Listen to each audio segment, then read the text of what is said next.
আসসালামু আলাইকুম এভরিওয়ান, কেমন আছেন আপনারা সবাই? আশা করি কাছে দূরে যে যেখানে আছেন মহান আল্লাহর অশেষ রহমতে ভালো আছেন। আমিও আপনাদের দোয়ায় ভালো আছি। আমি বেডি ভূমি ব্লগার। তো আমার চ্যানেলে আপনাদেরকে আরও একবার স্বাগত জানাই। তো আজকে আরেকটা রান্নার ভিডিও নিয়ে আসলাম। তো আজকে আমার মেয়েকে আমি চিকেন বিরিয়ানি রান্না শেখাচ্ছি।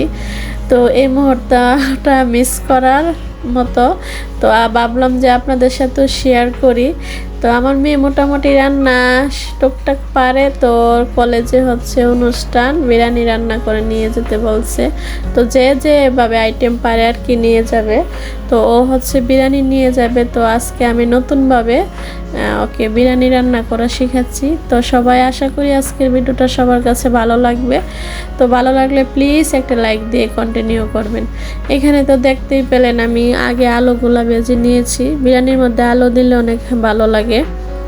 তো বড় বড় করে সাইজের আলু করে একটু কালারফুল করার জন্য মরিচের গুঁড়া দিয়ে সুন্দর করে ভেজে নিয়েছি। আর এখানে এখন আমি মাংসটা মশলা দিয়ে কষিয়ে নেব। তো ওই করছে, আমি ক্যামেরা ধরে রেখেছি আর বইলে দিতেছি এইভাবে দাও। তো এই তো পেঁয়াজ ছাড়তে গিয়ে তেলের ছিটা লাগে নাকি, তার জন্য পেঁয়াজটা আমি দিয়ে দিলাম।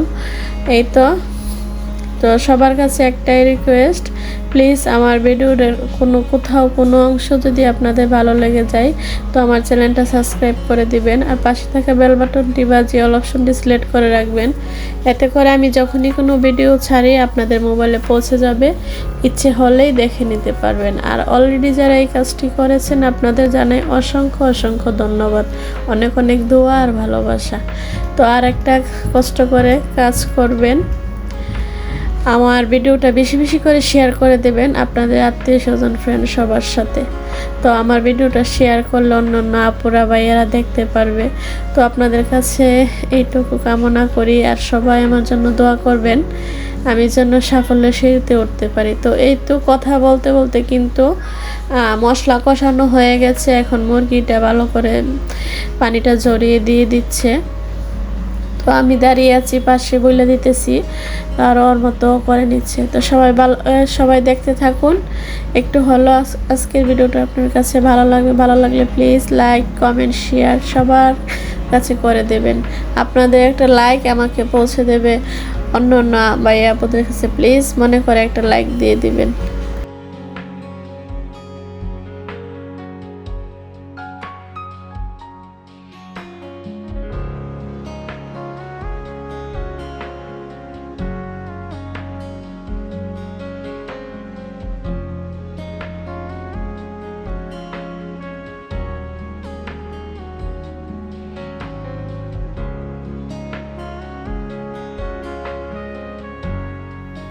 ওইদিকে কিন্তু মাংসটা কষিয়ে, পোলট্রি মুরগি তো বেশিক্ষণ কষানো লাগে না, তো কষিয়ে এক সাইডে রেখে দিয়েছি।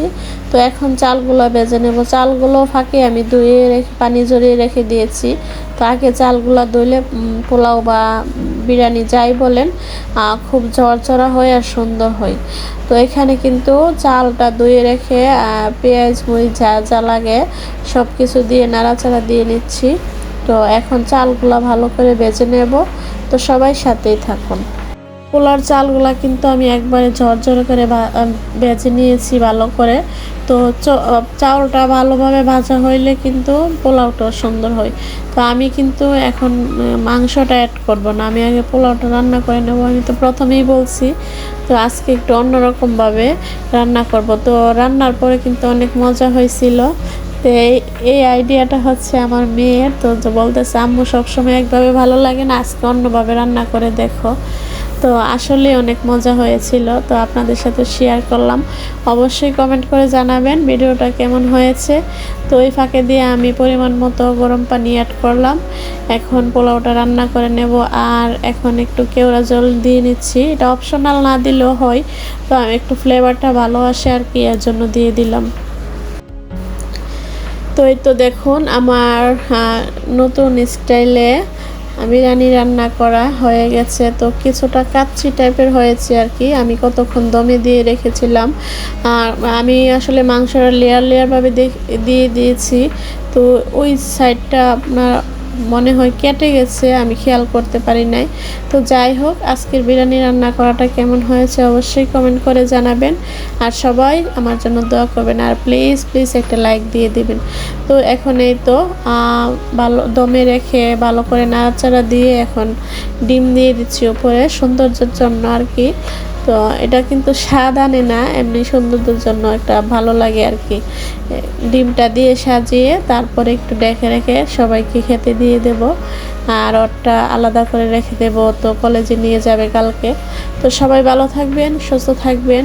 মহান আল্লাহ তাআলার কাছে আপনাদের সুস্বাস্থ্য কামনা করে আজকের মতো এখানেই বিদায় নিচ্ছি। আল্লাহ হাফেজ, আসসালামু আলাইকুম।